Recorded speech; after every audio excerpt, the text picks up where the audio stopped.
I wasn't supposed to stay there that night. It was just a cheap Airbnb I booked last minute. Nothing special. I was driving through northern Arizona, heading toward Flagstaff, and it got too late to keep going. I was tired, like dangerously tired. You know that feeling where your eyes start closing for a second too long? So I pulled over at a gas station and opened Airbnb. There weren't many options nearby. Just a few cabins, some trailers, and then this one listing. A small, isolated house. No reviews.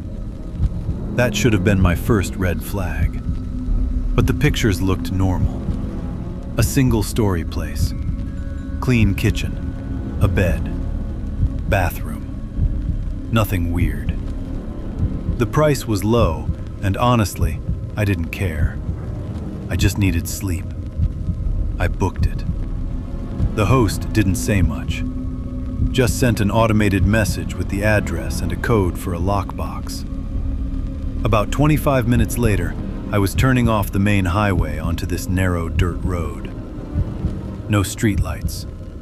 No other houses. Just darkness and trees. My GPS kept cutting out, which didn't help. But eventually, I saw it. A small house sitting alone in the middle of nowhere. No porch light. That was the second red flag. I remember sitting in my car for a moment, engine still running, just staring at it. Something felt off. Not in a dramatic way, just quiet. Too quiet. But I told myself I was overthinking. I'd been driving for hours, so I grabbed my bag and walked up. The lockbox was hanging from the door handle. I punched in the code, got the key, and unlocked the door. The moment I stepped inside, the smell hit me. Not terrible, but stale. Like the place hadn't been used in a while. I turned on the lights. Everything looked exactly like the photos. Living room, small kitchen, one hallway leading to a bedroom and bathroom. Normal. I even remember laughing at myself for being nervous. I locked the door behind me, dropped my bag, and checked my phone. No signal. Great. I figured I'd just sleep and leave early in the morning. But then I noticed something. There was a camera, mounted high up in the corner of the living room, facing directly toward the couch and the hallway. I froze. At first, I thought maybe it was a security camera. Some hosts do that for safety. But then I remembered something very clearly. There was no mention of cameras in the listing. Not anywhere. I opened the app to check again, but of course, no signal. That's when I started to feel it. That quiet uneasiness again. I walked closer to the camera. It wasn't blinking. No light. No indication if it was on or off. Just there, watching. I told myself it probably wasn't even working. Still, I grabbed a chair, climbed up, and turned it slightly toward the wall. Not completely, just enough so it wasn't facing me. I didn't want to touch it more than that. I went to the bedroom. Same thing. Clean. Simple. But the bed, it looked like someone had been sitting on it. Just slightly. Like the sheets weren't fully smooth. That was the third red flag. I stood there for a second, just staring at it. Then I shook it off. "Stop overthinking," I said out loud. I put my bag down, changed, and got into bed. I was exhausted. And for a while, everything was quiet. Too quiet. Until I heard it. A soft click from somewhere in the house. My eyes opened instantly. I held my breath. listened. Nothing. Just silence. I told myself it was the house settling. Old buildings make noises. That's normal, right? I closed my eyes again, and that's when I heard footsteps. Very slow, very soft, coming from the hallway. At first, I thought I was imagining it. You know how your brain plays tricks on you when you're half asleep. But this was different. It was steady, deliberate. Step, pause, step, coming closer. My heart started pounding so hard I could hear it in my ears. I didn't move, didn't breathe, just listened. The footsteps stopped right outside the bedroom door.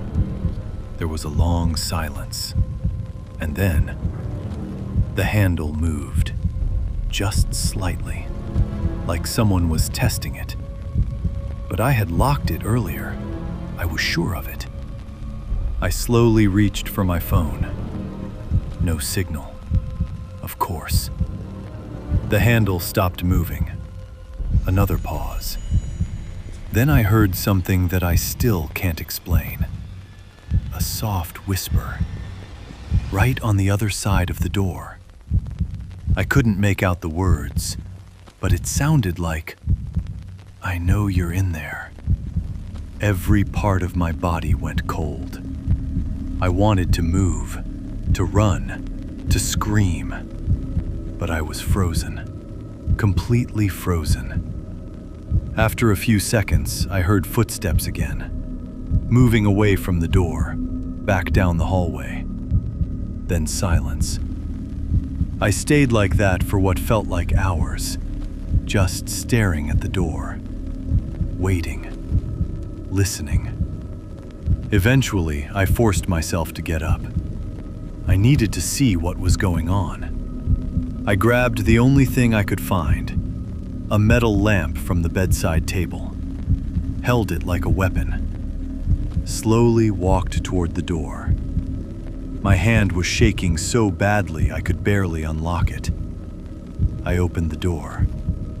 The hallway was empty, lights still on. Everything looked normal, too normal. I stepped out, checked the living room. No one. Front door still locked, windows closed. No signs of anyone breaking in.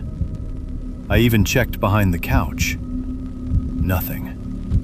I started to feel crazy, like maybe I had imagined the whole thing. Until I saw the camera again. It was facing me, exactly where it had been before, pointed directly at the hallway. My stomach dropped. I knew I had turned it. There was no doubt in my mind. I walked up to it again, closer this time. And that's when I noticed something I missed before. A tiny red dot, blinking, very slowly.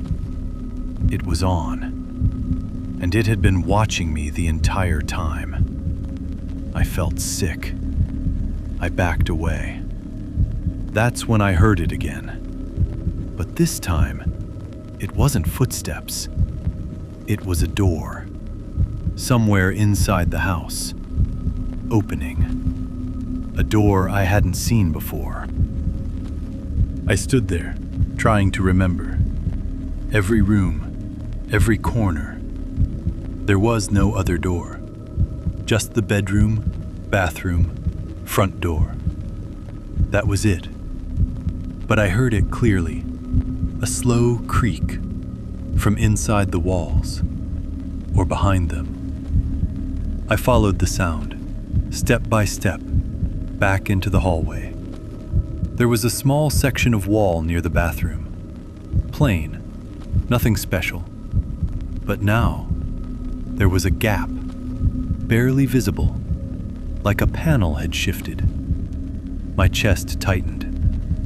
I reached out and pushed it, and it opened. It wasn't a wall. It was a hidden door. Behind it, a narrow, dark space, just wide enough for a person to stand. And inside, there was a chair, a small monitor, and wires connected to the camera. My mind couldn't process it. Someone had been in there, watching, listening, the entire time. That's when I heard breathing, right behind me. Close, too close. I turned around, but no one was there. Just the empty hallway, lights still on, silence. I didn't think anymore. I ran, grabbed my keys, threw the door open, and sprinted to my car. I didn't even lock the house. I just drove. Didn't stop until I hit the main highway and got signal again. The first thing I did was check the Airbnb listing. It was gone. Completely gone. No history. No booking. Nothing. Like it never existed. I even checked my bank account. No charge. No record. Just erased. I reported it anyway. Police searched the area the next day. They found the house, but inside, there was nothing. No furniture, no camera, no hidden room. Just an empty structure, like no one had lived there in years. They told me I was probably mistaken, that I had the wrong location, that maybe I stayed somewhere else. But I know what I saw. And sometimes, late at night, when my phone loses signal for a second, I get this feeling, like I'm being watched again. Like somewhere, someone still has that camera, and they're waiting for me to book another night.